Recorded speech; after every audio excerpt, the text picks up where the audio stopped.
Assalamualaikum warahmatullahi wabarakatuh. Abdul Wahid bin Yazid suatu ketika berangkat haji. Dalam rombongannya ada salah seorang pemuda yang tak henti-hentinya membaca salawat. Bahkan dalam keadaan berdiri sekalipun ia membaca salawat.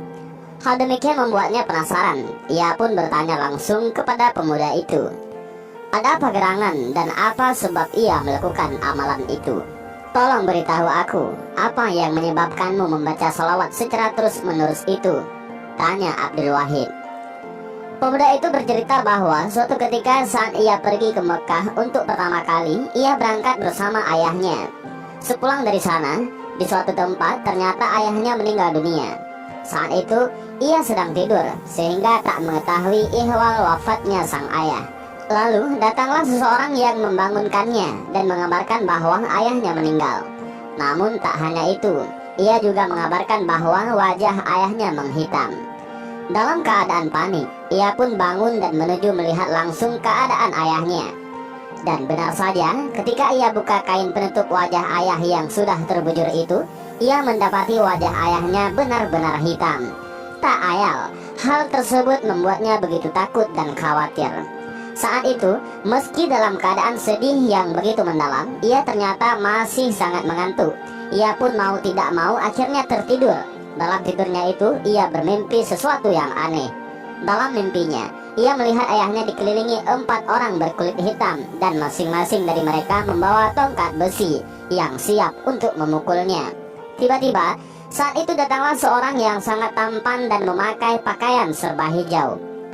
Menyingkirlah, perintah orang tampan ini kepada 4 orang yang membawa tongkat itu.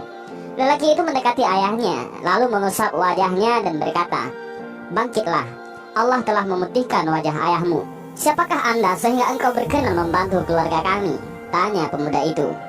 Aku Muhammad, jawab lelaki tampan itu singkat. Setelah bangun, ia membuka kain penutup wajah ayahnya, dan benar, wajah ayahnya menjadi putih.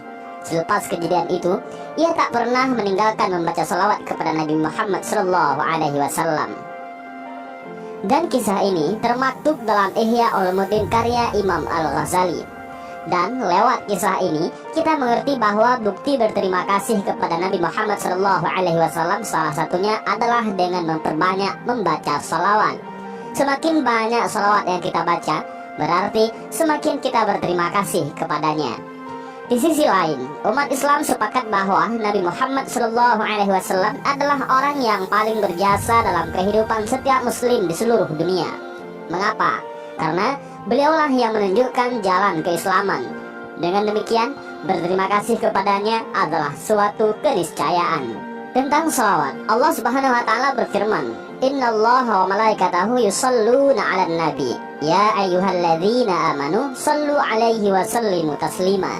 Sesungguhnya Allah dan para malaikatnya berselawat untuk Nabi. Wahai orang-orang yang beriman, berselawatlah kamu untuk Nabi dan ucapkanlah salam dengan penuh penghormatan kepadanya. Al-Quran Surah Al-Ahzab. Dalam tafsir Marah Labid karya Muhammad bin Umar An-Nawawi Al-Jawi, dijelaskan bahwa ayat ini menjadi dasar diwajibkan membaca salawat dalam salat menurut mazhab Syafi'i. Lebih lanjut, Syekh Nawawi mengungkapkan, sebenarnya salawat Allah kepada Nabi sudah cukup baginya. Artinya, Nabi tak membutuhkan salawat kita. Hanya saja, kita tetap diwajibkan membaca salawat karena untuk menampakkan keagungan Nabi. Sama halnya ketika Allah memerintahkan kita untuk zikir kepadanya, padahal sama sekali dia tak membutuhkannya. Dan walhasil, dari kisah ini, mudah-mudahan menjadi penyemangat bagi kita untuk terus-menerus membaca salawat kapan dan di mana saja. Selain sebagai bentuk berterima kasih kepada Nabi Muhammad SAW, salawat yang kita baca juga sebagai bukti kita bahwa kita berharap agar kelak ia berkenan memberikan syafaat kepada kita. Dan Allahumma salli ala Sayyidina Muhammad. Dan mudah-mudahan dengan kisah singkat ini tentang keagungan salawat, mudah-mudahan bermanfaat untuk kita semua. Amin ya rabbal alamin. Wallahu a'lam bishawab. Assalamualaikum warahmatullahi wabarakatuh.